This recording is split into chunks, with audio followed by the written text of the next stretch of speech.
Hi, hello, dear friends. Welcome back to the another video of our YouTube channel. ವೀಕ್ಷಕರೇ, ಮಾಹಿತಿ ಬಹಳನೇ important ಆಗಿರುತ್ತೆ. ಇದು ರೀಎನ್ಫೋರ್ಸ್ಮೆಂಟ್ ಹಳೆ ಪಿಂಚಣಿ ಯೋಜನೆ ಜಾರಿಗೊಳಿಸಿ CS ಷಡಾಕ್ಷರಿ ಮನವಿ. ದಿನಾಂಕ ಗಮನಿಸ್ತಿರ್ಬೋದು, January 1, 2025. ನಿನ್ನೆ ತಾನೇ ಬಂದಿರುವ ಒಂದು ಬಿಗ್ ಬ್ರೇಕಿಂಗ್ ಅಪ್ಡೇಟನ್ನು ತಮ್ಮೊಂದಿಗೆ ಶೇರ್ ಮಾಡ್ತಾ ಇದ್ದೀನಿ ವೀಕ್ಷಕರೇ.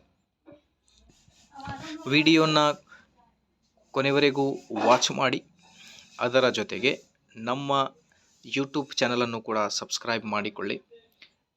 ಹಳೆ ಪಿಂಚಣಿ ಯೋಜನೆ ಕುರಿತು ಒಂದು ಬ್ರೇಕಿಂಗ್ ಅಪ್ಡೇಟನ್ನು ತಮ್ಮೊಂದಿಗೆ ಶೇರ್ ಮಾಡ್ತಾ ಇದ್ದೀನಿ.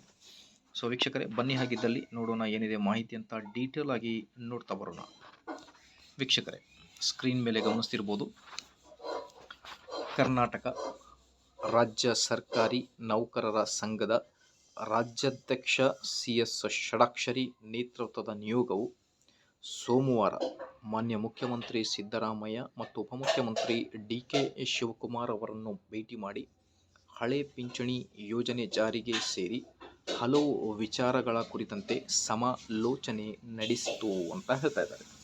ಸೊ ಮೊದಲಿಗೆ CS ಷಡಾಕ್ಷರಿ ರಾಜ್ಯಾಧ್ಯಕ್ಷರು ಮತ್ತು ಅವರ ನಿಯೋಗವು ಮಾನ್ಯ ಮುಖ್ಯಮಂತ್ರಿ ಮತ್ತು ಉಪಮುಖ್ಯಮಂತ್ರಿಗಳಿಗೆ ಭೇಟಿ ಮಾಡಿದೆ.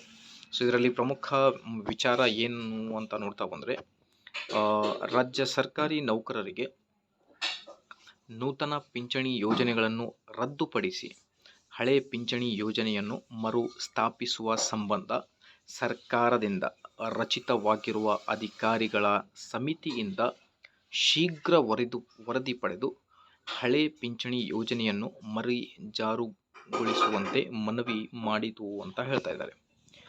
ಜೊತೆಗೆ ರಾಜ್ಯ ಸರ್ಕಾರಿ ನೌಕರರು ಮತ್ತವರ ಅವಲಂಬಿತ ಕುಟುಂಬದ ಸದಸ್ಯರಿಗೆ ಉಚಿತ ನಗದು ರಹಿತ ಚಿಕಿತ್ಸೆ ನೀಡುವ ಕರ್ನಾಟಕ ರಾಜ್ಯ ಆರೋಗ್ಯ ಸಂಜೀವಿನಿ ಯೋಜನೆಯನ್ನು ಶೀಘ್ರವಾಗಿ ಅನುಷ್ಠಾನಗೊಳಿಸುವ ಭರವಸೆ ನೀಡಿದರು ಅನ್ನೋದರ ಬಗ್ಗೆ ಒಂದು ಲೇಟೆಸ್ಟ್ ಅಪ್ಡೇಟ್ ಇದಾಗಿರುತ್ತೆ ವೀಕ್ಷಕರೇ.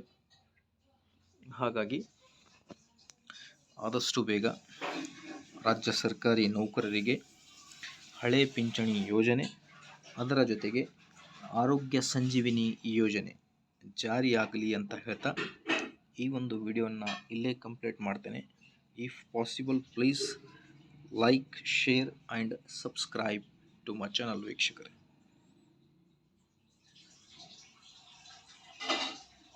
Thank you.